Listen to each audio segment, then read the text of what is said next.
गिबियाव आङो नोंथांमोननि निउस चेनेलनि थ्रुयै गासिबो रायजो राजा नोंथांमोनखौ COVID-19नि थाखाय जेनाखि जोंनि मिसिं अट'नमास काउन्सिला एवारनेस प्रग्राम लादों बेवहाय बयखौबो सहाय सहयोग खालामनानै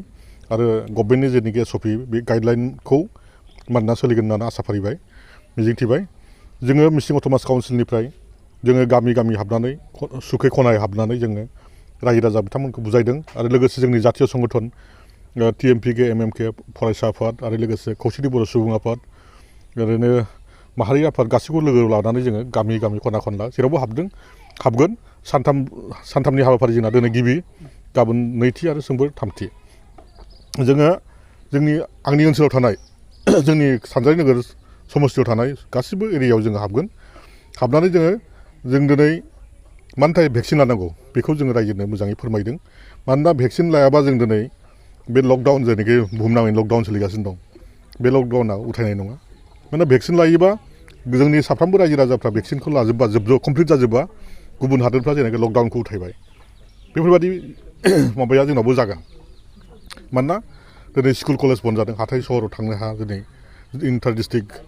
लकडाउन जादों बेफोरबायदिखौ उथायनोबा साफ्रोमबो भेक्सिन लाजोबबासो बेफोरखौ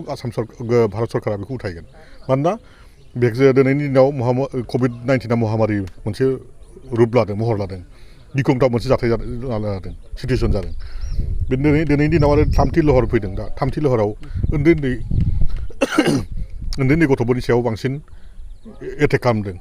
जानायखौ नुनो मोन्दों जोंनि जिल्लायावबो दा एसे एनै जाहांनाय खोनादों जोङो दिनै निउस पेपाराव मोन्दों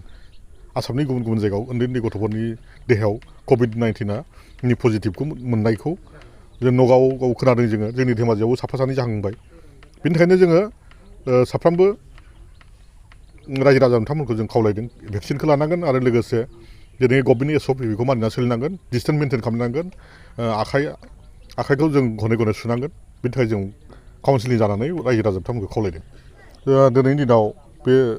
खना खनलायाव जेरावनाखि मोनसे सिनालि आड्डाफ्राव बेयावहाय फिसा फिसौ दखान होनानै मोनसे रायजोआ मोनसे बिसंखला मोनसे परिस्थिति जादों नङा होमबा होंगो दोंगो जादों बेफोरखौ आं दिनै खावलायगोन जोंनि माहारि आफाद आरो गामिनि आफादगिरि नेहाथारि थायो मोनफ्रोमबो गामियाव बिथांमोना बयबो सचेतन जानानै भिरभारखौ खमायनांगोन आरो लोगोसे बे फिसा फिसौ हाथाइखौ नांगौ बुस्थुखौ लायनो थाखाय लानानै लोगो बेयाव थायालासेनो न'आव हाबफैनो थाखाय जोङो साफ्रोमखौ खावलायगोन आरो लोगोसे बेवहाय मोनफ्रोमबो गामिनि आफादगिरि नेहाथारि आरो लोगोसे जोंनि जातीय संगठनफ्रा बयहाबो दायित्व दं बिबान दङ बेखौ जों बयबो मानिलायबानो जोंनि बे महामारिनिफ्राय जों बारग'नो हागोन